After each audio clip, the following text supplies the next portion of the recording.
I will cut it short for time, but I think, when you look at networks, and a lot of us on this session, I think most of us on this session are from the aviation industry, right? And there's nothing more important or more beautiful as an airline network. It connects people, places, takes us, wherever we want to go. Of course, that's been a little bit difficult now with COVID. But when we look at airline networks and we compare human networks as well, these are two networks which are very, very close to my heart, and I'm sure to all our hearts as well. So here's to the airline networks coming back. And I was just, noting the other day, a lot of new flights in the air, new destinations, much more frequencies, and we hope to see the recovery to our industry happening. But we're here today to talk about human networks. I hope every one of you can hear me. The expectations from the session is we're all networks. That we are all network, right? We keep networking with each other on a daily basis. So we know what to do, but sometimes we forget. So the aim of this session, the 40 minutes, is to do a quick network refresh. Feel free to use the chat, right? You have a comment, you have something to say, use the chat. We don't have time, for example, during the session for unmuting people, but there'll be plenty of time during the Q&A as well. So feel free to use the chat, get those fingers, moving as well. Let's start with the presentation. This is something that we get to see pretty often, right? Your net goes down, your internet goes down, your mobile data doesn't work. And what do? Right? We panic. It's very difficult for us to live without a mobile phone for less than a minute, right? So the moment my mobile phone stops working, I'm panicking. But when we think about our network, many of us forget about our network, right? We go comfortable with the jobs that we're in, and then we actually forget to network. We forget to keep our network refreshed. And I've made that mistake many times before, wherein I was so comfortable with what I was doing, right? I forgot to network. I let my network slide, right? So welcome everyone again. Here's another question for you. What's your view of an ideal networker? How do you think, what does an ideal networker look like in your view? I mean, what do you think that person who's an ideal networker look like? What are the qualities that an ideal networker has to have? Just put it in the chat. So what's your view of an ideal networker? An extrovert, right? Musab says an extrovert. Like Captain Martin also said that he's normally an introvert, but he's become an extrovert, right? Good at making connections, right? A people's person, right? So extrovert, people's person, good at making connections, right? Welcome, Sharon. What else? Meets new people every single day. And that's what we do in aviation as well, right? Enjoys meeting people and connecting people. A smooth talker, right? You need to be a smooth talker, a good communicator. You need to be open-minded as well, right? Right? And gift of the gab, right? So you need to have gift of the gab. Well, I think absolutely. You have to be a good conversationalist as well. Now, but you need to be friendly, right? Thank you, Henry. That's really correct. And Sharon says curious by nature as well. I met somebody a few days ago. Her name is Evelyn. She's 77 years old. She still works, and she's always networking. So there's absolutely no bar to becoming a good networker, right? And I think like Aishwarya said as well just now, right? You need to be a good listener. You need to help people, right? These are the core qualities of a good networker. And that's what Evelyn had, right? But what's stopping all of us from being any of these qualities that you have put down, right? Helping people, curious by nature. There's nothing stopping us. The only thing is we get so caught up in work, we get so busy, we get so focused on certain things that we forget, right? So just a quick refresher of what networking is. It's the action or process of interacting with others to exchange information and develop professional and social contacts. So interacting, exchanging, and developing, right? That's the sort of, if you want to summarize what networking actually means. So when I talk about networking 101, and I'm going to go through this very clearly, it's the net and working, bringing it together. Is it the physical you and the digital you? Are they both different? First impressions are, and I'll leave that blank. Birds of a feather flock together. Your network audit. how much is your network actually worth? Yeah, if you were to put a value on your network, turning strangers into friends and vice versa. We'll talk about that a little bit. Building a smart network. And we know with technology nowadays, with algorithms nowadays, what's the secret? What's the networking algorithm? And taking the time to choose the right time and right sizing your network. And we are all influencers, every single one of us. We are all influencers, right? But above all, remember, patience, trust, communication, and all the other things that you just pointed out in the chat, right? That makes you and your network human, right? And like Captain Giulio said, you put your effort in keeping contact with people, right? That's the most important thing. Here's a little bit of statistics, and take them for whatever they are worth. 85% of jobs are filled through networking. This is as per HubSpot, right? 70% of jobs are never filled publicly, are never filed publicly, which means they never are advertised. They're filled internally or they're filled through contacts that you know. 95% of people agree that better business relationships are built through face-to-face meetings, the human contact, the human touch, right? So statistics are statistics, but remember one thing, we all agree that the pandemic has changed us, right? Technology, we're connected today, we're having this session virtually. It's made things easier, but it's also made things more complicated at the same time, right? Some things have accelerated. Things like retail shopping online has gone completely online, right? Other things have actually slowed down. There are a lot of things that have actually slowed down. But some things have actually moved backward, and that's what I'm worried about, and that's what we all need to be worried about. We have built all these digital connections, but we've actually lost many of the human ones. Like Ayman says, we've become less personal, right? And that's what's happened with the pandemic. And I'm sure, right, the pandemic has impacted every single one of us on this session, right? It's impacted almost everyone in this world. For me, I've not been able to see family for more than a year and a half. And for each of us, it's impacted us in some way or the other, right? And how has the pandemic impacted you, right? In different ways. Some people much more badly. Some people have got off a little bit more lightly, but it has impacted all of us, right? That's one fact that's there. Humans, right? We are social beings, but we are also very tribal beings, right? We have always been social and tribal right from the start of time. We've been connecting, we've been networking, we've been interacting, we've been collaborating right from the time we were cavemen and cavewomen. But increasingly, in a world driven by technology, where we create, generate, share yottabytes. Yottabytes is the highest, is the highest right now in terms of storage of data. Are we actually losing the ability to connect, to have authentic connections with people? And I think, if we were to search for the answer, or we were to answer this, I think, for me personally, I say yes, we are losing the ability to connect. We like to think, that technology has made us more social. You can connect with anyone, any part of the world at any point of time. It's made us more equal. But the power dynamics still remain, right, in an online world. You have the influencers, you have the people who have the 50,000, 60,000 connectors who seem to be the super networkers who get all the likes. And it's still about the power of saying, okay, how many likes do I get? How many shares do I get? But is that the point of connections? Is that the point of networking, right? So I think we need to try and see how we can equal the power balance. A lot of you on this session are very technical people, right? Great technical skills.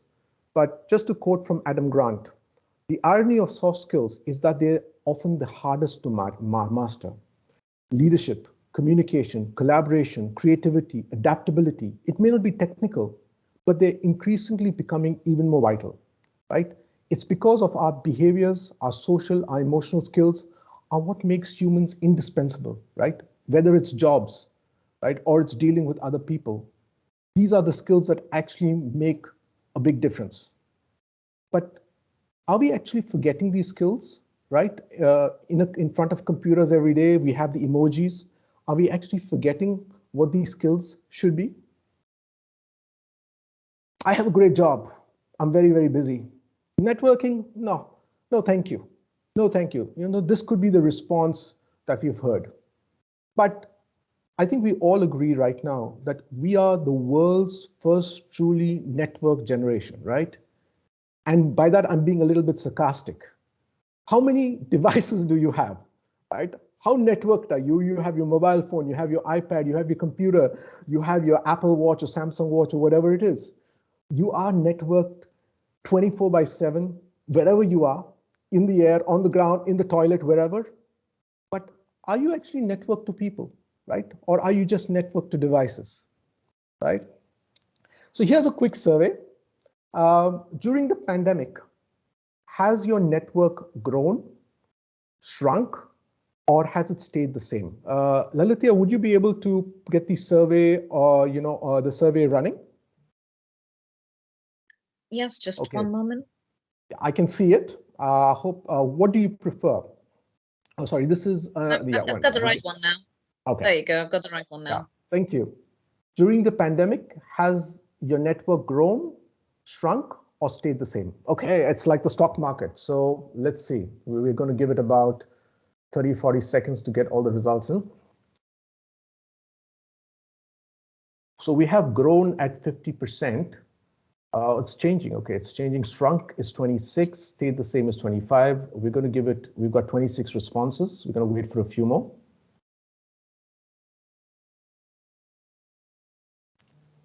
Right. So we've got 31 responses. We're going to give it a few more seconds so we can get a few more responses in. And if you actually see, 41% say that networks have grown, 23% say networks have shrunk, and about 35% say networks have remained the same, right? Or 34%. Now it's changing because we're getting more responses in. So if you actually see that we have actually spent more time during the pandemic on average, of course it's 40 to 34, that we have actually, spent time in trying to grow our network. But that's where I have a next question for you, right? Our daily routine. How much time do you spend online every single day, right? And when I say online, right, we are liking, sharing, we're posting with all the emojis, we're communicating, right? We're great communicators. But again, I come back to my pet peeve, my pet topic of how often are we really connecting with people, truly connecting with people? We're scrolling, right? We're scrolling. We use our finger is scrolling, scrolling, scrolling, scrolling, scrolling, right? Interested, interested, interested. And we spend 3 hours, we spend 6 hours a day. We need to stop scrolling, right? We need to stop scrolling and actually spending more time in terms of actually building those connections. So here's a question for you. Think about it. Just think about it in your mind. How many people in your network that you have can you count on to help you when you need help? That you can reach out and say, I need help. That's my first question. My second question is, how many people in your network do you really know, right? It could be LinkedIn. You've got 5,000 connections, 10,000 connections. How many of these people in your network do you normally know, right? Right? And yes, we're talking like Michael. Yes, Michael, we're talking about virtual networks. But again, today, in today's world, there's a sort of, disconnect between virtual networks and the physical networks as well, right? So yeah, so when we talk about network, it could be both. It's your actual network and it's your virtual network as well, right? Now, 1,000, 100, 10 people that you can actually call on in your network, right, to help you. Now, here's another survey, right? And I promise you after this, no more surveys. Which one do you prefer? Physical networking, digital networking, or you prefer not to network? So thank you, Lalitya. So what do you prefer? Physical, digital, and prefer not to network? And what we see right now with about 27 responses in, 83% of people say, oh, it's gone to 78 now, 76, 77 prefer physical networking versus digital networking, right? We want to see people face to face. We want to talk to people face to face. We want to shake hands, right? Right? We want to have a conversation, right? So it's always that no matter what we do, no matter how social we are online, we still want to meet people.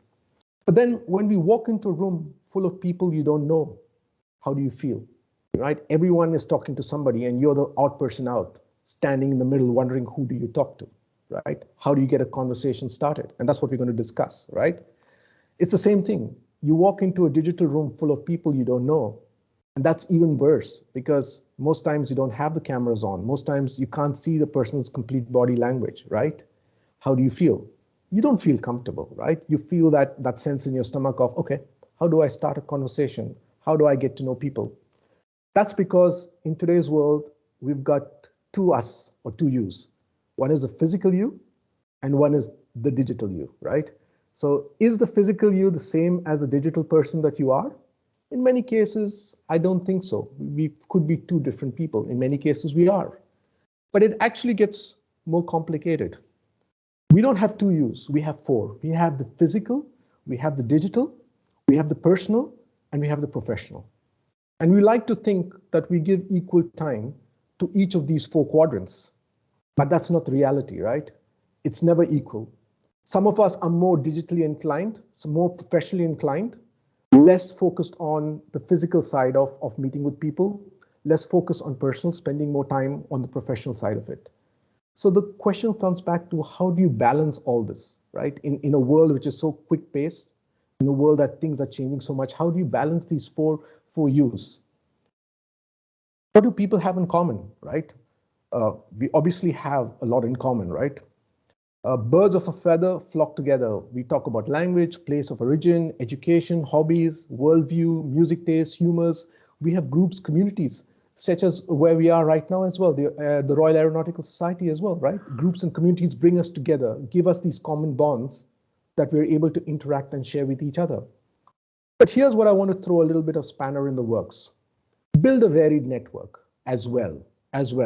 So maintain your core network, but also build a varied network because the world is changing, right? We need to upskill, we need to reskill, and we need to get out of our comfort zone.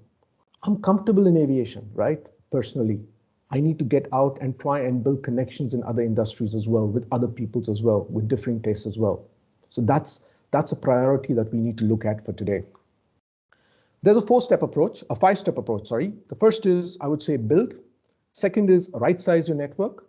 Third is interact. Fourth is engage. And the fifth is review and repeat. Let's talk about build. We need to build. We need to have a strong foundation. We need to build a great looking house, which is us, but we also need to improve it as well, right? Our digital networks are like sandcastles, right? We have 10,000, 5,000 connections. They're like sandcastles, right? They look great, but they're actually even more fragile than sandcastles. One wave comes, boom, it's wiped out. And when we try to fix it, there are no instant quick fixes. There are no super glue. There's no instant noodles that we can do to fix these noodles because networking, building networks, building a strong network takes time, right? Let's build a smart network.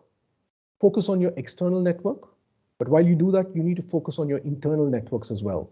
You need to build up, right? Don't get scared to reach out to senior people. They're all humans like us. But we also need to build down as well, right? So you need to look at all levels, right? In terms of the network. You need to look for a mentor. You need to look for people that you can follow, the people that you can look at for advice, that people that you can gain information from, gain knowledge from. The question comes is, who do you look for? And that becomes a very personal question because each of us have different goals, different aims, different objectives. And that's where you need to take a piece of paper and say, where am I today? Who do I have on my network that I can reach out? Who do I need to have on my network? So that's something that we need to start with building a smart network. And we need to remember that, yes, while we rely on technology, technology is constantly changing. What's in today is out tomorrow, right? Clubhouse, for example, right? A great networking platform. You come, you talk, you meet people, but it's fizzling out after almost about 6 months, 6 to 7 months. But while you build your network, you also need to improve your network. Your network is like your mobile phone. You haven't upgraded it. It still does the job, but it doesn't do the job good enough.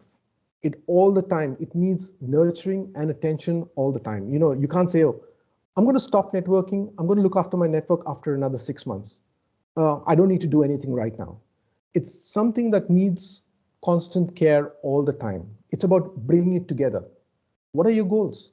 What do you want to achieve, right? That's the first question we need to ask. Network quality matters. The quality of your network matters, not the size, not the size. Work hard, right? We do that. We work hard, but also work smart as well. Long distance relationships don't work. You have a connection, great, you're connected to him. He's in a country far away, right? Right? It's two-sided, absolutely, Faisal. And it takes time. It takes time, right? And it has to be a two-way street. We're going to talk a little bit about that on it being a two-way street, Faisal, right? So that was a good point. And I think that's where you do your network audit. And what I would request you is, the weekend is coming, take a few minutes, take a half an hour, and do your network audit. How much is your net worth? What is your connections versus the quality? What's the strength of your network? What value do you offer your network, right? Like Fazil said, it's two ways. You also have to offer some value to your network. Who are your strongest connections? Sometimes you forget that. You don't even think about that, right? Who can you pick up the phone and call? So from your connections, the best way to test the strength of your network is who in your network can you pick up the phone and call and ask for a favor? Many times we don't even know the phone numbers of people in our network, right? We've not spoken to them for a really long time. Physical events are coming back. We have the expo coming back. We've got the Dubai Air Show coming back, which is good news after almost 18 months of not attending physical events. But I think we need to be also clear of how we marry, and I use the word marry, your physical and digital relationships. There needs to be a balance, right? There's no point attending 100 physical events if you're not clear what your goals are, if you're not clear what your objectives are, if you're not clear how you're going to approach people. But so that's where we always have to have the balance between your physical and digital relationships. This is just an example of someone recently, just about 2 days back, and this is what he's posted and say, hey guys, as usual, here's my travel schedule in case someone is up for a coffee or sandwich, and he's actually given where he's going to be, right? He's saying, let's meet face to face. And most of us neglect to do this, right? And I think now that travel is coming back, we can start doing this as well. So when you look at build, be clear about your goals, do your research, identify who you need to connect with or follow. Prioritize time, right? The scrolling, we found we spent 3 hours online and we've done nothing. Get the basics right. Many of us still haven't got our profiles right? Haven't spent time on saying, okay, what does my profile need to look like? And here's just a tip. Take time to research, prioritize, and look at personalizing. Don't use templates, right? Try and personalize. Take a little bit of time to personalize when you're connecting and reaching out to people. Now, coming to right sizing network, right? What do you think is the right size for your network? Is it a business jet or is it A380, right? And here's a quick survey. What do you believe is an ideal size for a network? Is it less than 200 connections? Is it 1,000? Is it 10,000? Or is it more than 10,000 connections? What do you think is an ideal size for a network? You can post it in the chat if you want. I think Lalita, if you can get, yeah, Lalita has got it up, got the survey up. So what do you believe is an ideal size?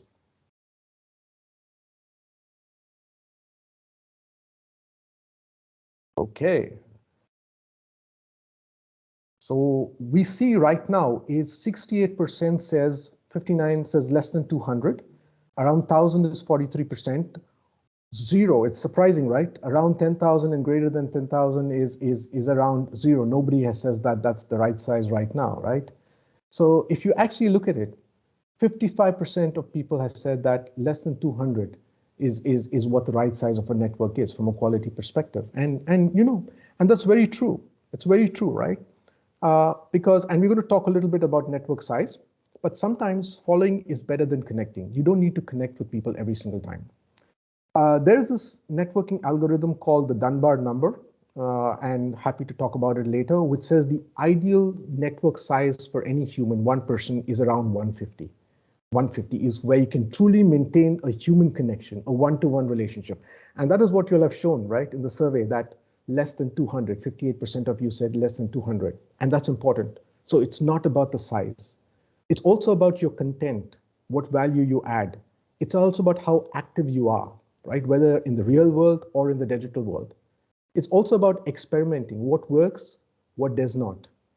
And if you talk about building your network online, it's about playing the algorithm, whether it's any of the social media, platforms. They keep changing the way that they show your post, and that is where you have to understand that as well.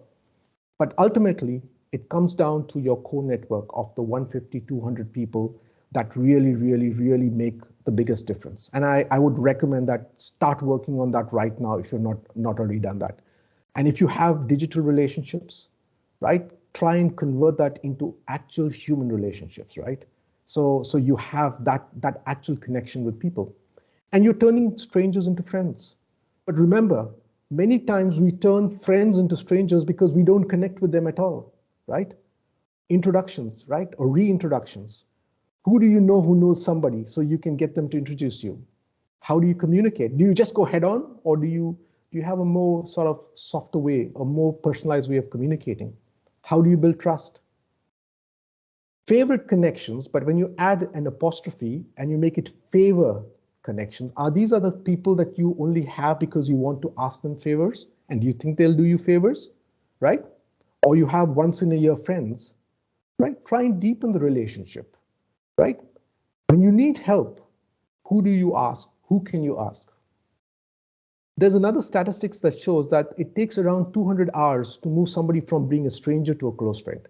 And 200 hours is not a long time, but it's not a short time as well. But it needs a lot of effort. It needs a lot of, in terms of, energy as well. And it needs a lot of focus in terms of really spending time with people. And this is a tongue twister. Who do you know who knows who you want to know, right? So even if you want to know somebody, can you go back to your network and check who knows him? And is that person willing to introduce you to the person that you want to know, right?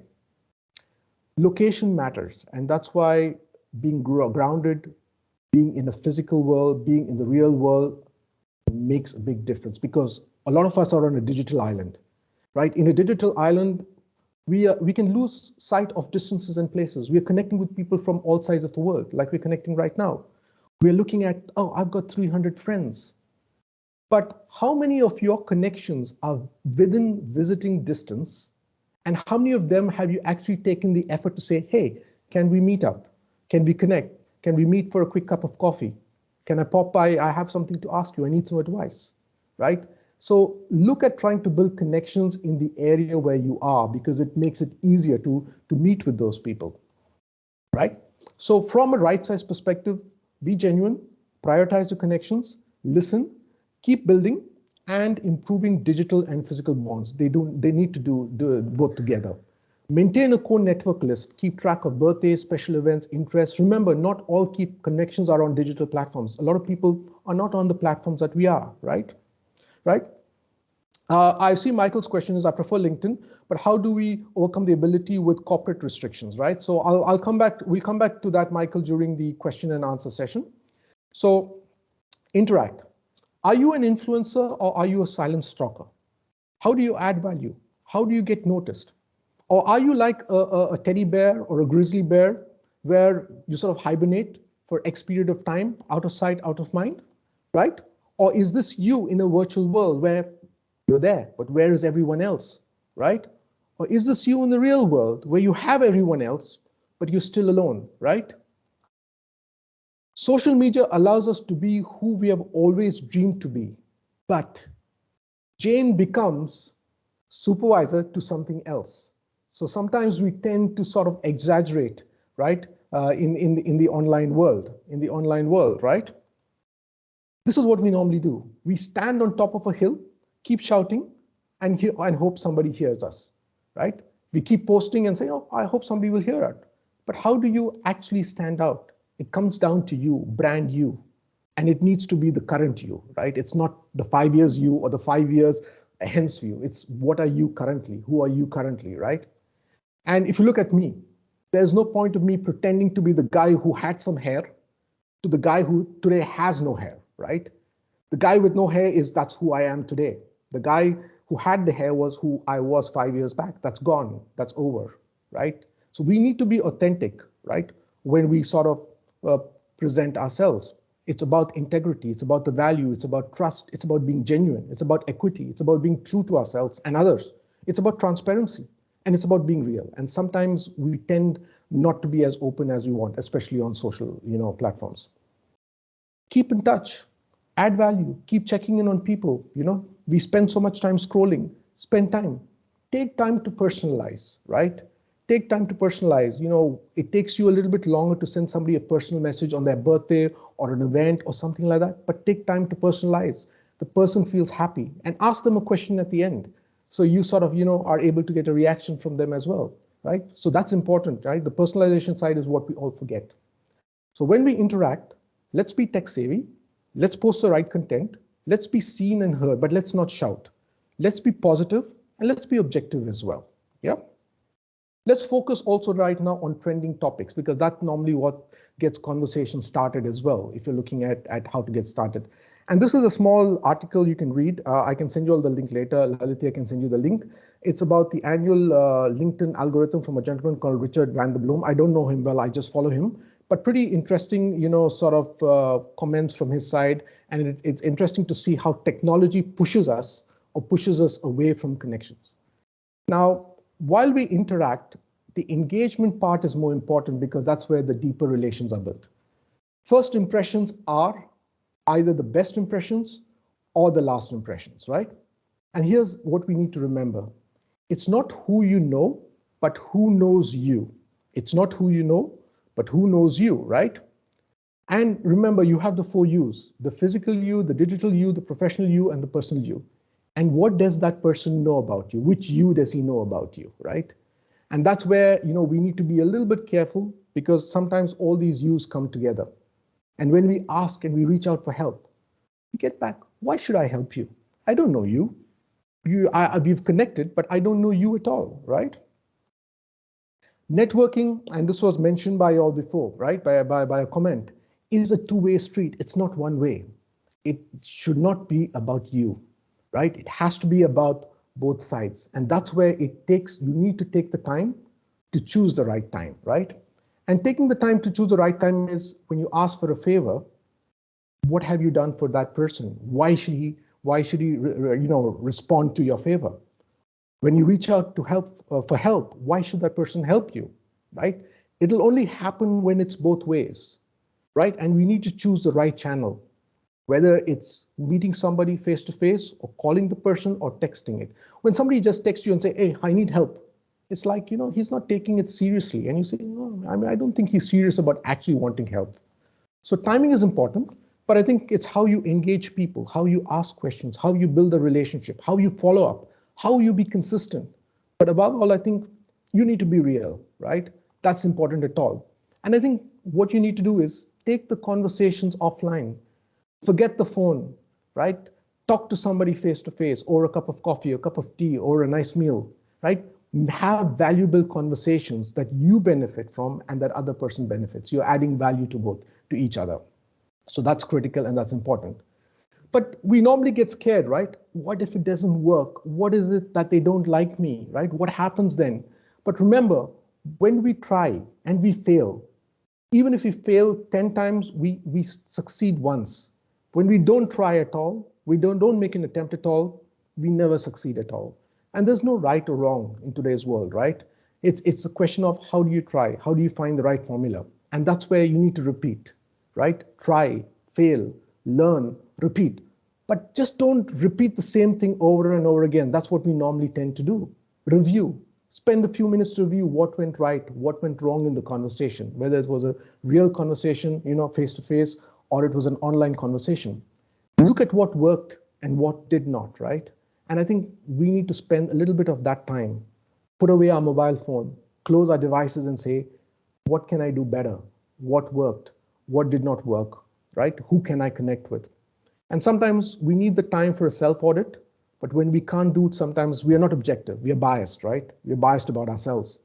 Ask a friend to sort of give their open opinion. I was just talking to Captain Martin before the start of the session, and I said, my wife normally is pretty critical when she has to give me feedback, but then it's the way she sees me, right? And I have to accept that, and I have to try and see how I can improve on that. Here's a few don'ts. don't keep talking, right? Listen. Somebody posted that also about the listening part of it. Don't immediately ask for favors, right? Send people you just connected with a sales pitch or a CV. Use standard generic language. That's the most we do. It's simple on a computer. Interested. Put an emoji, right? And oh, we feel we've connected. Be rude or be curt, right? It's very easy to be that and just disappear online. So these are a few don'ts that you should not be doing. Be impatient, right? It takes time. There's no instant solutions in today's world. There never were instant solutions, right? No matter what technology tells us, there are no instant solutions. It's about balancing. It's about balancing the real world, the physical world, and the digital world, right? Choosing the right events, the right connections, the right virtual events, the right physical events. But let's not make it all work related as well. Let's focus on building a network that is inclusive, but it's also varied, right? It's not just work, but it's also to do with other interests as well. That's what makes all the four selves, come together as well. Because ultimately, it's about the human network, right? It's about the human behind the profile. It's don't become a robot. Choose the right connections, be authentic, trust is key, communicate, but balance your communication. Over communication is sometimes also not too good, right? Listen, but listen to understand, right? And stay relevant. It's the question is how do you stay relevant? And if you were to summarize all this together, and this is the last slides, right? This is, I would say, this is if we take just this one slide and look at it and understand it and saying, meeting people organically, providing value and connecting with them authentically builds enough trust and credibility to gain potential new business opportunities. Replace that with to network.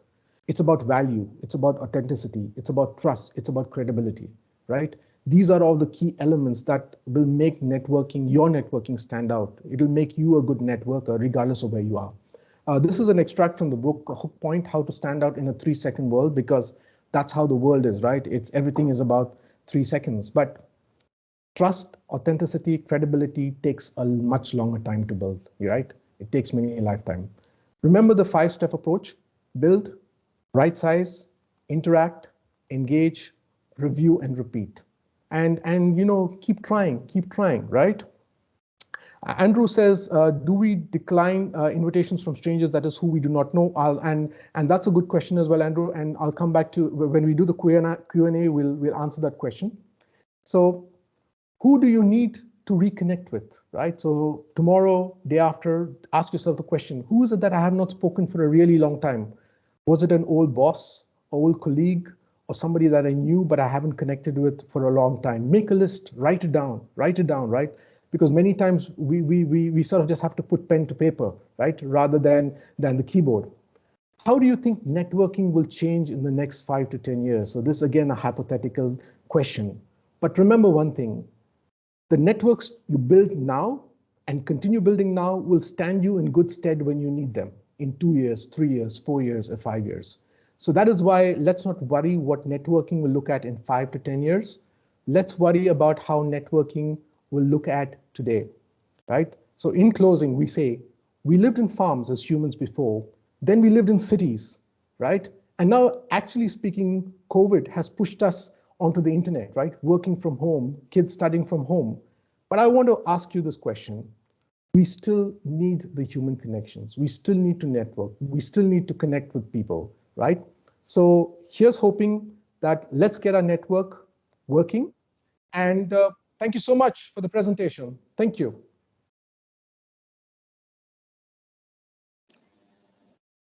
Hi, David. Thank you so much for that excellent presentation.